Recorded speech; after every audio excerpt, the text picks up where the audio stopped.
Friday evening, Tommy Lasorda and his Los Angeles Dodgers are in Cincinnati to take on Joe Oliver, Lou Piniella, and the Reds.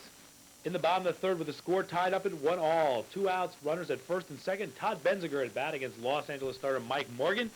Benziger will pick up his second RBI of the game and 33rd of the season as he bloops an RBI single into right center field. Paul O'Neill scores from second base with the go-ahead run, and that gives the Cincinnati Reds a 2-1 lead over the Los Angeles Dodgers. In the top of the fourth with the score now tied up at 2-all. 2 outs, runners at first and second. Alfredo Griffin at bat against Cincinnati starter Jose Rio, and Griffin triples into the right field corner, driving in both Hubie Brooks and Mike Scioscia to give Los Angeles a 4-2 lead. RBIs 18 and 19 for Alfredo Griffin. In the bottom of the fifth with the Dodgers now leading 4-3, Paul O'Neill at bat, and he'll stroke a solo home run to center field off of Mike Morgan, and that reties the game up at 4-all. Home run number 9 and RBI number 39 on the season for Paul O'Neill. As we take a quick look at this cute young girl at Riverfront Stadium, she's having a good time at this ball game. In the top of the eighth, Los Angeles now leading 5-4. 2 outs, runners at first and second. Juan Samuel at bat. He's going to bloop a single into left field. That hit coming off of Cincinnati Reds starter Jose Rio. He drives in Hubie Brooks from second base. That gives the Dodgers a 6-4 lead. RBI number 16 for Juan Samuel. In the bottom of the eighth with 1 out, no on, Todd Benziger against Los Angeles reliever Jay Howe.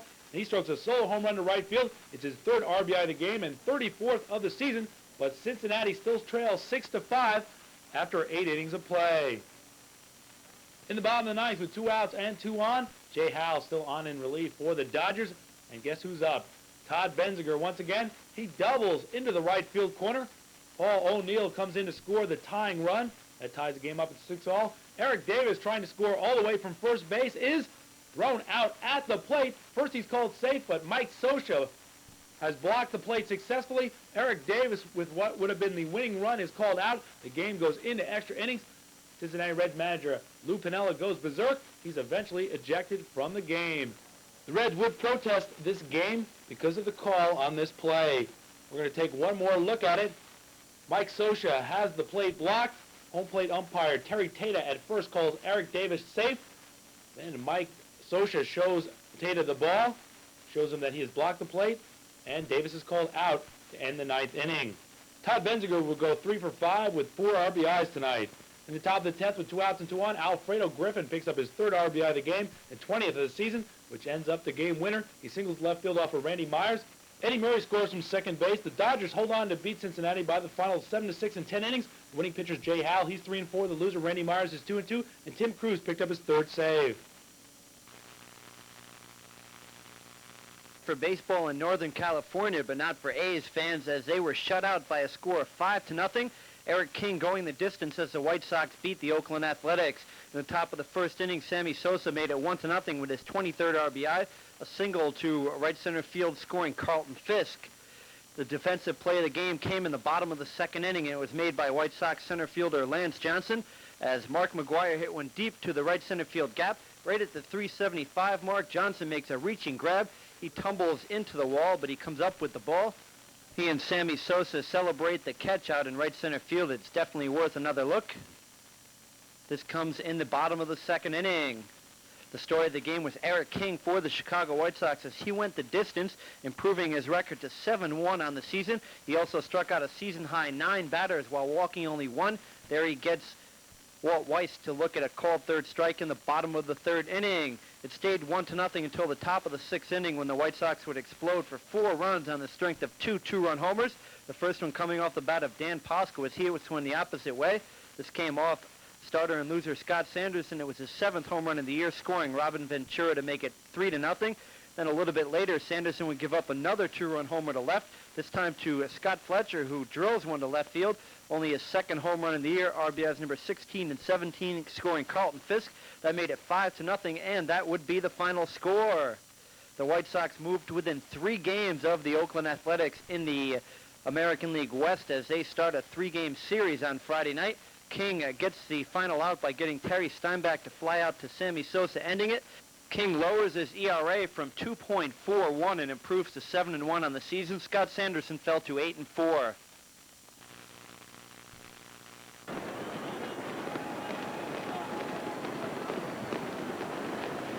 It's seat cushion night in Milwaukee on Friday night as the Indians are in town. Top of the second inning. Brooke Jacoby with the line drive single into center field to score Candy Maldonado from second base. RBI number 27, and it's 1-0 Cleveland. Then after a Sandy Alomar sacrifice fly made it 2-0. Still in the top of the second inning with none out and Kruger still pitching. Mitch Webster loops this one into center field. That scores Brooke Jacoby from second. RBI number 24 for Webster. And it's 3-0 Cleveland in the top of the second. But in the bottom of the second, Milwaukee scores 5 runs and gets the fans on their feet and pounding the seat cushions. First, Greg Vaughn with the bloop double to score Dave Parker. That made it 3-1. And then with the bases loaded and none out, Charlie O'Brien with the triple into the right center field gap. That scores Rob Deere, Greg Vaughn, and Jim Ganner. RBIs number 7, 8, 9 as he slides in with the triple. That gives Milwaukee the 4-3 lead. That one coming off of Bud Black with none out. They added another run. It's now 5-3 in the bottom of the second inning. In the top of the third inning, with 1 out and nobody on, Candy Maldonado up facing Kruger, and he'll smack his 12th home run of the season. It's a solo shot. That makes it 5-4 Milwaukee. That sent Kruger to the showers as the Indians pulled it within 1. Tom Edens came in to pitch for him. In the bottom of the third inning now, after Robin Yount led off with a walk against Bud Black, Dave Parker up to bat, and he'll hit this 2-run homer with Yount aboard. It's his 7th of the season. RBIs number 42 and 43. That makes it 7-4 Milwaukee.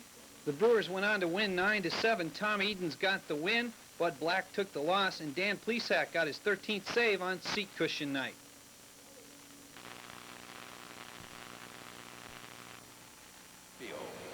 Smoking in the Metrodome is not allowed. No smoking in the stadium. You must smoke. Smoke in the designated areas in the main concourse. The Twins in Kansas. Gary Gaetti and Kent Herbeck of the Minnesota Twins letting the fans know what they can and can't do. You can drink, you can eat, and you can cheer, but you can't smoke at the Metrodome. On Friday night, Kansas City Royals are in town. Bottom of the first inning, Dan Gladden sends this one out into right field. Former Twin Jim Eisenreich with the beautiful sliding catch. Makes a backhanded grab and scrapes his elbow. Take one more look at the great play by Jim Eisenreich as he robs Dan Gladden of a hit. Bottom of the second inning now, after Kent Herbeck led off the inning with a double off of Brett Saberhagen. Gary Gaetti takes him deep for his 9th home run of the season. RBIs number 39 and 40. That gives the Twins the 2-0 lead. And check out this cool handshake by Kirby Puckett and Gary Gaetti as they celebrate the 2-run blast by Gaetti. Top of the third inning now, Steve Jeltz came out to bat. Home plate umpire Al Clark says you have to put the bat away. There's too much pine tar on it. Maybe Jeltz pulled that bat out of George Brett's bat slot. Of course, remember George Brett involved in one of the great baseball rhubarbs of all time a few years back against New York Yankees.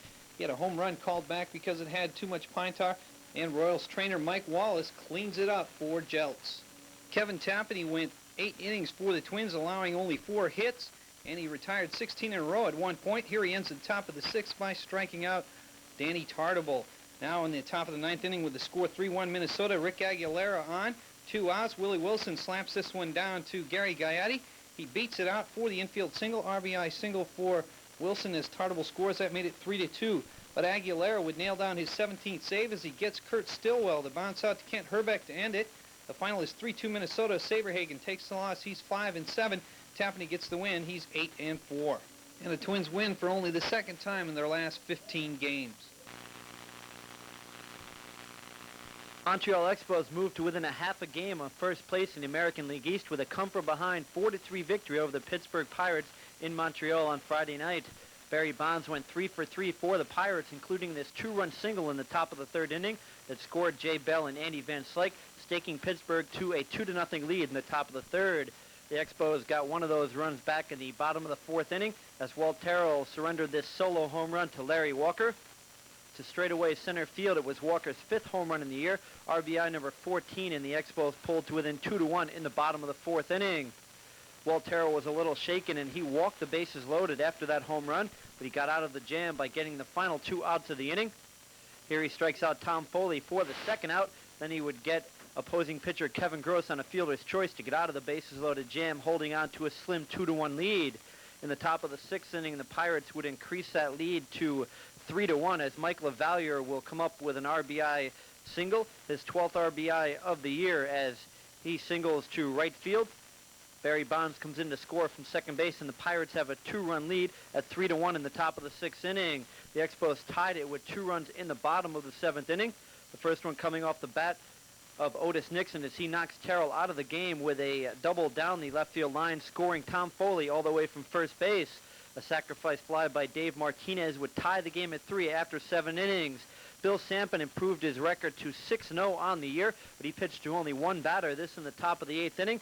He got 2 outs on that 1 batter, however, as he got Don Slutt to line into an unassisted double play. Andres Galarraga with a nice grab at first base. The Expos won it on a Mike Aldretti double in the bottom of the 8th inning. This came with 2 outs as he went into the gap in right center field. Andres Galarraga came all the way around to score from first base. That was the winning run as the Expos won it 4-3. Bill Sampson got the win. He's 6-0. Stan Belinda took the loss. He's 2-2. Dave Schmidt picked up his 9th save.